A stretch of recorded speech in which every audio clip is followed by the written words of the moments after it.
and welcome to another episode of Reading Reddit with Amber. Happy Spooky Sunday, everyone! As far as I'm aware, that isn't any kind of national holiday or anything. It's just something I made up for this channel because alliteration is fun. Today we'll be reading an original horror story from r/NoSleep. I use creepy music in the background for these videos. The sound intensity varies depending on whether you are listening with headphones, so I've made a version that is optimized for headphone use and one that is best without. You are listening to the headphones version. For the no headphones version, click on the link in the description below.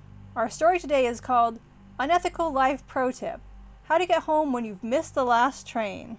Let's face it, we've all been there at least once. Your boss asks you to just finish that last report. You miss a connection. Traffic. Whatever the reason, you find yourself running as if a cheetah was chasing you, only to see your last train inexorably fade into the distance. Fear not, though. If you follow these steps, there's a fairly high chance you'll make it home nonetheless. And before you say that you would just take an Uber, what if your phone is dead? Don't tell me you've never let your phone run down only to have it die right when you need it. Besides, there's something exhilarating about this that you can't get from Uber. So here's what you have to do. First of all, you must have really missed the last train home. So if, say, your last train was at midnight, and you leisurely stroll by the station at 1 in the morning, then tough luck. None of this is going to work. You must have at least sped your pace to make it in time, and ideally you've gone the extra mile to get on, running, banging on the windows, chasing the train. The more frantic, the better. Supposing you really didn't make it, and you genuinely tried, then wait for the train to disappear completely from your field of view. When you're certain that it's out of sight, start looking for something in your station that has to do with tickets. A ticket booth would be the best, even if closed, but anything closely enough related to tickets will do. An automatic ticket machine, a ticket barrier. Look at the booth, machine, or whatever and say it out loud. I mean no harm, I will cause no trouble, but please I need to get home. Grab 7 coins of different sizes. Which coins? Doesn't really matter, nor does their value, as long as they can be stacked in a small tower, with the smallest coin at the top and the biggest at the base. Stack them up as precisely as you can and leave them as closely as possible to your ticket point. Turn around and walk back toward the tracks without looking over your shoulder. Then look at your clock. If you did everything correctly, you should notice that all the time tracking devices around, clocks, your phone, your iPod, etc., will be flashing odd shapes and senseless numbers until they all simultaneously stop to indicate a time that is usually just a couple of minutes before the last train is supposed to pass. And punctually, you should see a train approaching the station. It will likely not make any noise, but it will look like a normal train, stop like a normal train, open the doors like a normal train, and so on. You get the point. Once it's fully stopped and the doors are open, you can simply get on. Neat, huh? Well, almost. That was the easy part.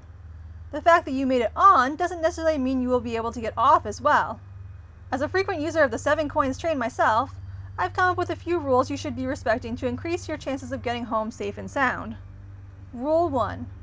Remember what you stated at the ticket booth before paying your special fare? You really meant it. No matter how obnoxious, loud, or impolite the other passengers may seem, you will not engage in any drama and will not reply back. Don't worry.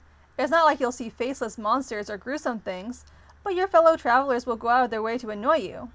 They may bump into you, play loud music, and sometimes even just start downright insulting you.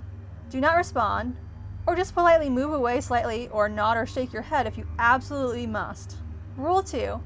Speaking of your feet, you will soon notice that, even under the glowing lights, your body casts no shadow. Rule 3.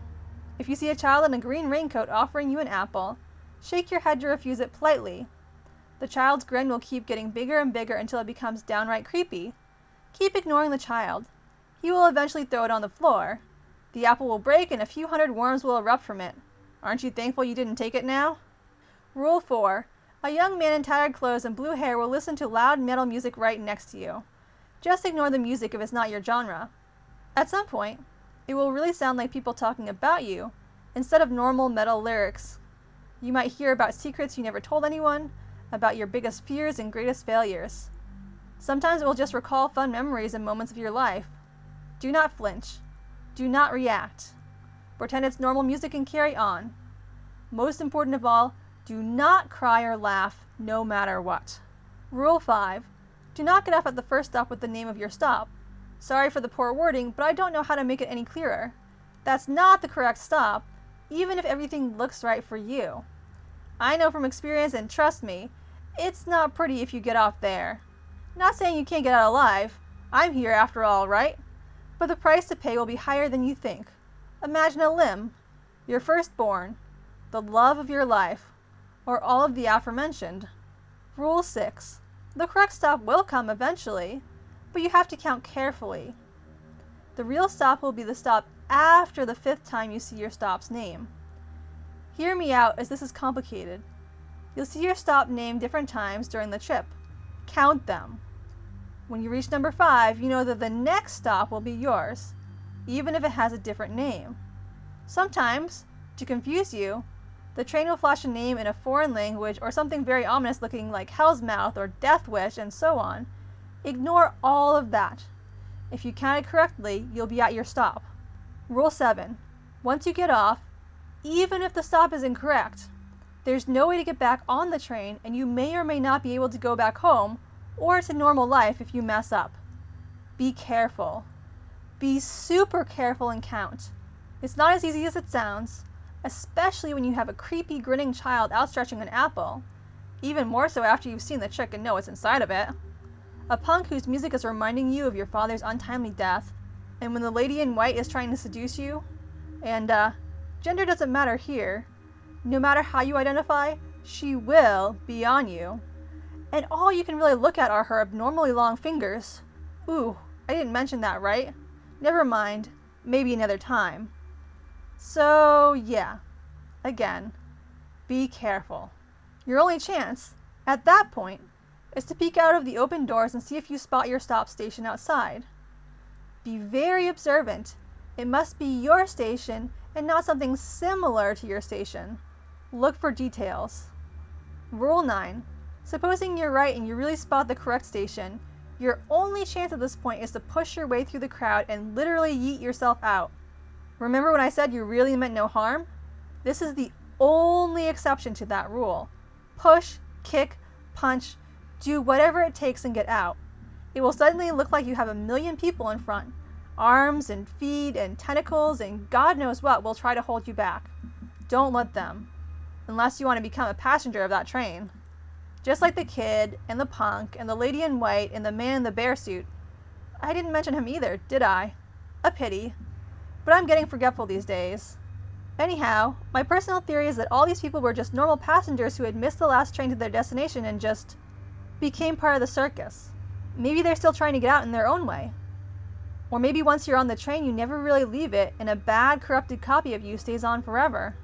Rule 10. Well, supposing you did everything correctly, great. You're at your stop now and you can finally go home. However, you didn't think it was that easy, right? Or that cheap. I mean, only 7 coins for an extra ride home on the Purgatory Express when you thought you'd be stranded in a filthy station all night? Check yourself. Your memories, your belongings, your house. Something will be missing. It won't be anything important, hopefully, but something that you clearly remember being there simply won't be. For me, it was a salt shaker, a mole I had on my left arm, and I think I can't remember some numbers now.